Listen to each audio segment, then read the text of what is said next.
Hey guys, Desolator Magic here, and WOTC is back at it again. They've resorted to, in some people's opinions, although, I mean, we'll wait for more information, stealing money from people who are canceling their DnD subscriptions. I have a slightly different explanation, but user Axan Avanis one day ago on Reddit posted about their cancellation of their D&D Beyond subscription. So this is all over the OGL thing and, you know, finding better, cheap, free alternatives or just not wanting to give WOTC your money. If you missed that whole thing, it's literally the last two videos on my channel. Watch one of them. Preferably the long one. It's January. It's YouTube. I need the money. So this is what they posted. I canceled my subscription on January 12th. Now that was Thursday. And they said, following a lot of other people in response to the OGL and all. So, you know, there you go. Then this morning, I got a notification from my bank saying that my purchase from Wizards of the Coast for $5.99 had gone through. Now, Reddit says one day ago, so that would have been Sunday, which is weird because usually it doesn't charge then, but I don't know. Could have been Saturday, I guess.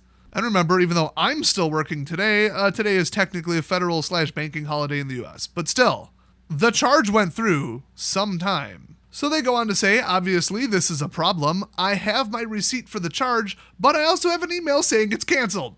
So they got the cancellation confirmation, allegedly, in email form. Okay, as somebody with a degree in software design and my second degree is in online programming, like web programming and database design, you don't send out the cancellation email confirming the cancellation until the cancellation is confirmed. Shocking, I know.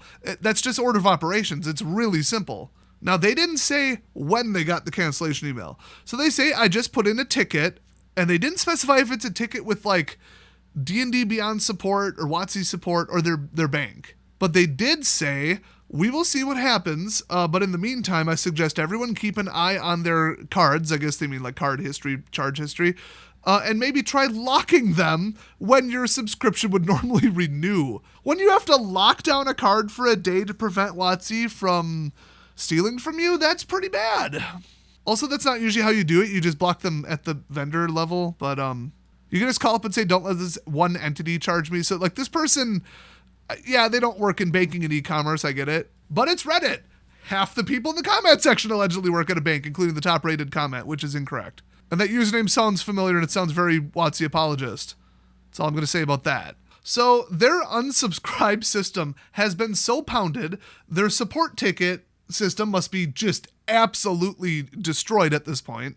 Briefly, the subscription management page or whatever went offline. I have screenshots from multiple people. And remember, a company this big should have it on a flexible bandwidth, protected, scaling cloud system. I mean, at least Cloudflare it, or like there's all kinds of stuff you can do. Come on. So do I think it was that? Yeah, unfortunately I do. Now, WOTC has owned them for something like 10 or 11 months, I want to say. Something in that neighborhood, so not like a short amount of time. So if they didn't like whatever gateway processor, e-commerce provider they were using, they would have switched it. In fact, they probably just would have switched it, period. Because of how those laws work, at least in America, you might actually legally have to, or re-register a new account, because it looks like then you're taking money for one entity, but it's really going to another, which is extremely illegal. Even if no intention was there, that's the one thing that credit card companies care about. Credit card processing companies. The other thing they care about is the number of chargebacks. If it's even 1 in 1,000, you're getting a phone call, okay? If it's like 1 in 100, they're shutting down your account, tripling your rate, and investigating, okay? Now, to some providers in some countries, allegedly, I've heard this enough times that it has to be suspected true. Yeah, I threw it in there. Don't sue me. This is all allegedly, people on the internet allegedlying. Some of WOTC's e-commerce platforms are now marked as high risk, high complaint level, high chargeback quantity. Yeah, Visa, MasterCard, Amex, or some intermediary, they're not happy with them. Multiple of them aren't happy with them. So what can you do about this if this happens to you, where you clearly have the cancellation email, you already contacted for support the company, the vendor, so D&D Beyond, one time, bare minimum one time, and tried to resolve it and gave them a reasonable amount of time to do so. If bare minimum that has occurred at this dollar amount, you could probably have some success getting your $5.99 back by just calling your card provider and saying, hey, this appears to be an error and I've given them a chance to fix it. You're going to need for the investigation, which one time my friend appeared to have gotten double charged by Roblox and called up the company and had it refunded within like no time. But he called his credit card company instead of Roblox first. It was like $7. They still refunded it. There's like, whatever, it's $7. I had to fill out and sign an investigation when a vendor at my old company tried to rip me off on the order of about $380. And they just started evading me, and they said, you had to have, like, I'll just tell you right now before you even do this, contacted them twice, 2 different dates, preferably 2 different methods, phone and email. I said, I did. I called them once, and I emailed them twice. Here's the exact dates. My rep's name was, I'll throw under the bus, Andrea. Seriously, Andrea, you dropped the ball. I never bought from you guys again. Come on. And they said, has it been at least 7 days? And I said, yeah. The dates between this is 9. And they're like, okay, we'll reverse it as soon as we process it. So for lower dollar amounts, they all have a threshold. And for higher dollar amounts, you better like prove it and log it. But you're better off doing that regardless. And just like, no matter if they're going to give you your money back and just whatever, whatever their policy is, contact the vendor and tell them something's wrong. It's a dick move not to. Like, even if it's WOTC, you could get into trouble for saying, oh, well, I never actually let them correct it. I never let them know that I was charged. I'm just reversing it because it's easier and faster and does more damage to the company. Oh, you don't want to get caught up in that. That's not potentially legal. What you shouldn't do is say, it's only $5.99, whatever. Maybe they won't hit me next month.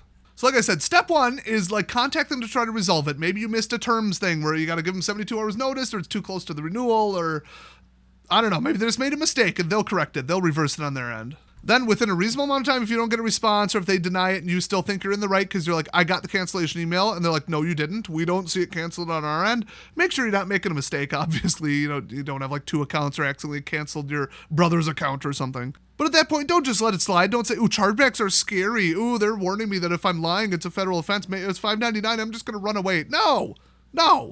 Get your money back. Screw these guys. But do it the right way. So that's just my advice, not legal advice or financial advice. I'm just running you through it because as a vendor, I am scared to death and took all kinds of countermeasures. I have to reattest and scan my system and do the way I store records, the way I have to see somebody signing the receipt with my camera system when I had my shop, but also not have it film the PIN entry. So I had to put it on the counter at a very particular place and cover it in a very particular way. That I had to secure physical access to the terminal after hours, and oh my gosh. The last thing I want to do is run a stolen credit card and get a fraud thing or get a chargeback from an angry customer. Never happened. Never happened in like 8 years. But at my size, and they warned me of this, 1 chargeback is too many. At DnD Beyond's, a percentage would be very bad, and it's, let's just say, higher than the rest of the market. You're going to get people trying to rip you off, okay? You're going to get angry customers doing this wrong. It's going to be a certain percent, and it's higher if you're like really high ticket, stuff or high fraud, whatever. It's just, it is what it is. They're willing to accept a certain percentage, and then it's kind of on them a little bit. They shift a lot of it to you. But at the end of the day, if all of a sudden 2% of your customers are filing chargebacks because your system just broke or you decided to charge them anyway, purposely, I'm not saying they did that, but I mean, does it sound like something they wouldn't do at this point? They're being pretty scummy, just saying. And speaking of that, if you haven't canceled your subscription yet, I would strongly recommend you do it. And then watch your bank account real quick, or your credit card statement, or your debit, or whatever. So we do have a post update from this person, and this is where it all, you'll see. They say, I have gotten in contact with my credit card provider and should see some resolution soon. I'll tell you right now, with just what I'm looking at, you didn't wait long enough, but sure. I do understand the comment saying it was probably an automated payment and all, but it still is an issue to be aware of. For anyone who did cancel their subscription, it would be wise to try and get out ahead of this possible automated payment by blocking it or whatever, so that you don't have to deal with fighting a payment. It's $5.99. Either your credit card provider is crap, or they basically told you that they're going to investigate and they're just waiting because you didn't wait long enough. And you didn't contact them the right amount of times, or didn't mention that you did, although they should have asked that. Kind of jumping the gun a little bit there, and they don't seem like, oh, I'm going to destroy WOTC on this one, I'm out to get them, I'm angry, rawr. But they did cancel because of OGL, so they're being polite in the post, but, maybe that is what they're doing here. Trust me, the last thing you want is a denied or declined or out there floating pending, like chargeback request on any card, because you just don't. You don't want a denied homeowner's claim. You don't want a denied auto claim. You're going to be on a list, and they share it with other providers, and they say it won't affect your rate. It absolutely will. I've heard stories. I know people who work at places. So somebody in the comments said, oh, I work at a bank. Yeah, sure you do. If you did, you wouldn't have said this. But it's possible the automatic withdrawal was already programmed on their side. It was too late to cancel. No, Then their system, which was designed by professionals, almost definitely a third party, not themselves, because nobody builds their own e-commerce portal. Come on. Would not have sent a cancellation confirmation email. It would have sent a, hey, you're too close to the cancellation date and we'll probably still get charged, but we'll cancel it after that notification. Also, everybody says that might be true for like bill pay or ACH or like a pending wire transfer, that kind of stuff. Nah, credit card, debit card. And if they already sent the email on a Thursday, come on. And then all the replies are correcting the person. So, shocker. So they did say this wasn't out of the blue. They did cancel like close to their renewal date and then still got billed with the renewal, but it was distinctly after they got the cancellation confirmation. Maybe they didn't read it close enough. I mean, there's always all these maybes, but what I know is their subscription system is a little bit slammed right now. Like I said before, it briefly went completely offline. Do you know how many customers it takes to all cancel at once to make a system that big go offline? They're losing a little bit of money. Just a little bit. Now, if you looked at this DnD 1 crap in the future, looked at MTG's history, looked at how they fired 2 women and hired 1 guy, and then he turned out to be an open pedophile who wrote about how great it is that underage girls is a book on Amazon. It makes me sick even just thinking about it. He worked in the D&D division. Don't get me started on Magic the Gathering, not hiring black people, how they treat their employees, the under-the-table compensation of products that I'm sure are all reported to the IRS. Wink, wink, wink. They are, in every conceivable way, from the social media statements made on personal accounts by the employees on up to how they do business at the highest level, how they acquired D&D Beyond at all. People weren't happy about that because that's just, monopoly kind of. How Hasbro treats WOTC, how Hasbro treats you, like the leaks from the employees about what they think of you as a customer. Do not give this company more money. And I cannot stress that enough. If you're in my comment section of my Discord server, you probably found out real quick, if I didn't delete the statement for your own safety, that if you say, hey, I just opened so-and-so optional overpriced garbage product that came out lately with Magic, and I got good pulls, I got bad pulls, woo, you're about to get some replies.